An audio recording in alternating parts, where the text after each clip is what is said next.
પરિવારોમાં કોઈ વ્યક્તિ અસદગતિને પામ્યો હોય અને એવો આત્મા એમ કદાચ કે મને બેહાડો, જિંદગીમાં કોઈ દી બેહાડવાનું કામ ન કરતા. જો તમે એના સાચા સગા હોય, તમે એના સાચા સંબંધી હોય, તમે એના સાચા સ્નેહી હોય તો જિંદગીમાં કોઈ દી એને બેસાડવાનું કામ ન કરતા. એની મુક્તિ માટેનું કામ કરજો.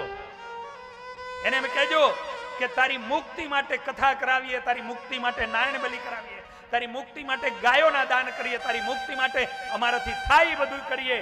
અમે તારા ખોરામાં રમ્યા છીએ, તું કે બધું કરીએ, પણ બેસાડવાનું નહીં. તમે વિચાર તો કરો.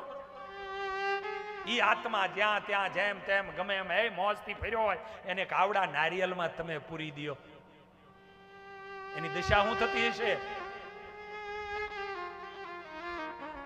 અને એ પાછું એકાદી બે પેઢી ત્રીજી પેઢી જ ભૂલી જાય કે નારિયેલ કોનું છે.